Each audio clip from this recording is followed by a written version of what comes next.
नमस्कार. झुंजार न्यूज महाराष्ट्रामध्ये प्रथम आपल्या सर्वांचं सहर्ष स्वागत आहे. तर आज आपण खटाव तालुक्यातील कटगुण या गावी आलो आहोत आणि या कटगुण या गावी एक पारधी समाजाचं एक छोटंसं कुटुंब आहे आणि या कुटुंबाला न्याय मिळवून देण्यासाठी आज आपण या ठिकाणी आलो आहोत. चला तर या पारधी समाजाचे ज्येष्ठ लखन इसम काळे यांच्याशी आपण आज बातचीत करणार आहोत. चला तर नेमकं त्यांना न्याय कशासाठी हवा आहे हे आपण जाणून घेऊयात. लखन काका, काय सांगताल तुम्ही? गेल्या 1972 सालापासून मी या खटाव तालुक्यात सातारा जिल्ह्यामध्ये माझा पारधी समाज मी वैयक्तिक राहतो असतो आणि राहत असताना काही लोक वाईट नजरेनं वाईट भावनेने पाहतात. गुन्हेगारी काही परगुती लोक गुन्हेगारी बाहेरचे लोक काय मिळून करतात, काही जिल्ह्यातले असतील किंवा बाहेरचे असतील तालुक्यातले असतील याची काय मिळून लोक करतात आणि ती लोक करून जाणारी जात्यात निघून आणि त्या रहिवासी जी काही फासपारधी ठरवली आहे त्या गुन्हेगार म्हणून ठरवते.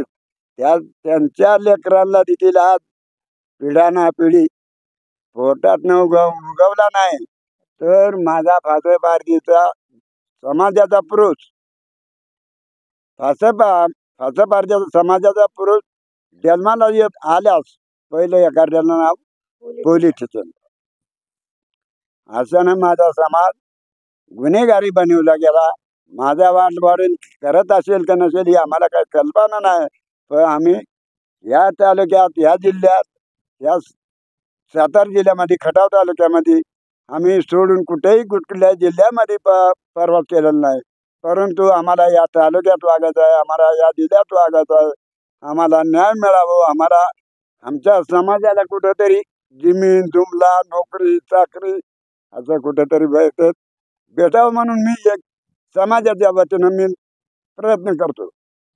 पण कुठेतरी माझा समाज हा अजून बी एक गाव एक पारधी मी काही दिवसात मी केलं आणि एक गाव एक फासपारधी करावा, तिथं सुधरेल माझा समाज. एका गावामध्ये काम बघताल, धंदा बघताल, शाळा शिकवताल, वळण चांगलं लागेल, माझा समाज माणूस म्हणून जगेल हीच माझी विनंती. समाजाला न्याय द्यावा, समाजाला कुठंतरी जमीन जुमला आमच्या समाजाला नागरिक म्हणून समजावं. समाज नोकरीला लागू द्या, चाकरीला लागू द्या. माझा समाज जे शिकून पडलेले आहे माझे समाज मोठ्या मोठ्या कारणीधरणीला शिकून पडलेले आहेत, परंतु त्यांना शिक्षण मिळत नाही, त्यांना नोकरी मिळत नाही, त्यांचं कोण दखल घेत नाही. कुठला आमदार असो, खासदार असो, मंत्री असो आमच्या समाजाची दखल घेत नाही, कारण आमच्या समाजामध्ये मोठा वैद्य कोणच नाही. म्हणून माझा समाज भटकीत राहिलाय, वलतीत राहिला. म्हणून आमची मागणी आहे सातारा जिल्ह्यामध्ये गोळेवाडी इथे 30 ब या जमीनचा गट नंबर आहे. त्या जमिनीमध्ये आम्हाला राहायला जमीन कसण्याकरता, आम्हाला राहण्याकरता, आमच्या समाजाला वागण्याकरता, आमचा समाज माणूस म्हणून जगण्याकरता आम्हाला तिथं शासनानं ठाईक म्हणून जमीन कायम स्वरूपाची द्यावं हीच आमची विनंती. कलेक्टर साहेबाला देखील, मुख्यमंत्र्याला देखील, इथल्या SP साहेबाला देखील, आमदाराला देखील ही माझी विनंती.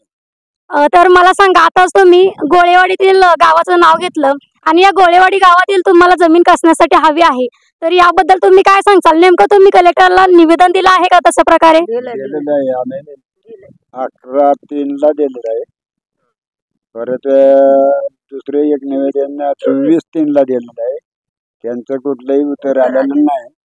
परंतु आम्ही कलेक्टर साहेबांना एवढीच विनंती की माझ्या समाजाला कुठेतरी न्याय मिळावं आणि भविष्य काळामध्ये माझी अंजापंजाची पिढी गेली, माझी आई बाबाची पिढी गेली, आमची पिढी गेली, परंतु आमच्या लेकरा बाळाची जी काय चालू पिढी आहे त्या भविष्य काळामध्ये कुठेतरी बदल व्हावं आणि आमच्या समाजाच्या लेकरांची पिढी कुठेतरी बदल होऊन माणूस म्हणून जगवावं. आमच्या लेकरांना आमची पिढी कुठेही वाया जावता कामा नाही एवढी माझी विनंती.